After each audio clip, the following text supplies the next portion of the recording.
Welcome to the WHHI-TV Daily News. It's another great day in the Lowcountry. I'm Betsy McDaniel, and here are today's headlines. In the ongoing heated debate on what South Carolina's abortion law should be, a bill has passed the House after some last-minute maneuvering by Republicans to add exceptions for rape and incest. An initial vote of 55 to 47 appeared to kill the bill, but passage was made possible because of a new last-minute proposal, very similar to several previously rejected proposals. This came after a nearly 2-hour break to bring together the Republican Party's factions. Majority Leader David Hyatt, a Republican from Travelers Rest, explained it this way. "We knew we were all over the place. It's an emotional, personal issue, but in the end, we decided we needed to pass something. That something was an amendment allowing victims of rape or incest to get an abortion within 12 weeks of the crime."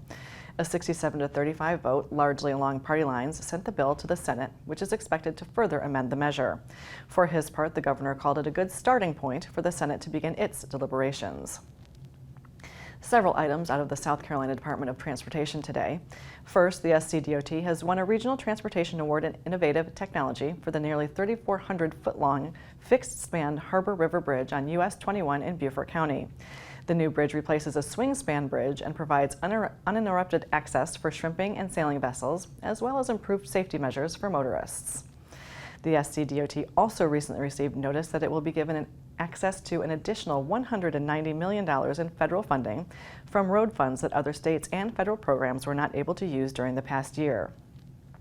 SCDOT was prepared to take the funding because they have qualified projects already planned and has state funds in place to match that federal funding. And the SCDOT wants your input. They have launched a virtual meeting that will be accompanied by an in-person public meeting on Thursday, September 15th from 5 to 7 p.m. at the new Hardyville Recreation Center. The purpose is to discuss the I-95 widening along the 10-mile corridor between the Savannah River, approximately 1 mile into Georgia, and mile marker 9, just past US 278. The project will address operational deficiencies for interchanges and bridges within the corridor. They would like input from the public on all options presented and are seeking information on historic and cultural resources as they relate to the project. Comments will be accepted at info@scdoti95widening.com from now until September 30th. All information at the in-person meeting will also be available online. The media sources on your screen will have more on these and other stories, and we would love for you to like us on Facebook and follow us on Instagram at WHHI-TV. And if you have an idea for a news story, we'd love to hear it, so drop us a line at news@WHHITV.com. And now here's Justin Jarrett with what happened last night in the Loco.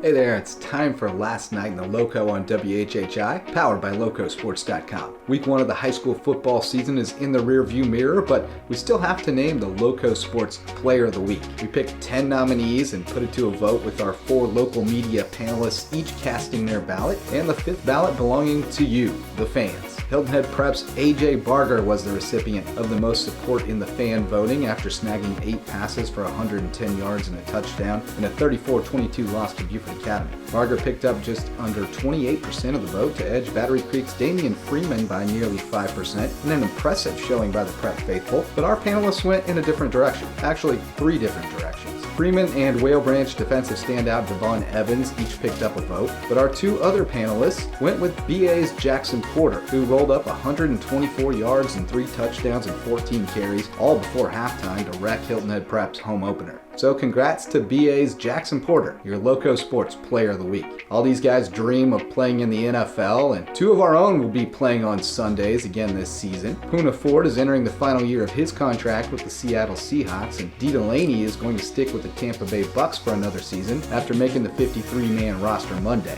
Here's to a great season repping the Loco, fellas. For Loco Sports and WHHI, I'm Justin Jarrett. Until next time, go Loco. Thanks, Justin. Now let's take a look at what Maria has to say about our Labor Day weekend weather. Thanks, Betsy. All right, so taking a look ahead, Friday it's going to be cloudy in the morning, then we are going to see thunder showers throughout the afternoon, then it should clear up by the evening. Hilton Head's going to have a high of 83, a low of 77. Bluffton's going to have a high of 85, a low of 75. And Beaufort's going to have a high of 87 and a low of 75. The sunrise for Friday is going to be at 6:59 and sunset's going to be at 7:46. Taking a look at the beach tides, high tide's going to be at 2:24 p.m. and low tide's going to be at 9:50 p.m.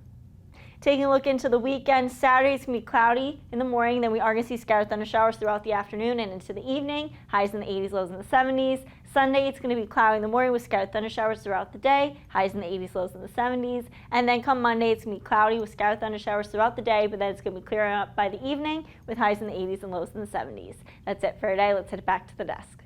Thanks, Maria, and we'll be back in just a moment to learn all about an organization that is looking to cure childhood cancer. Don't go away.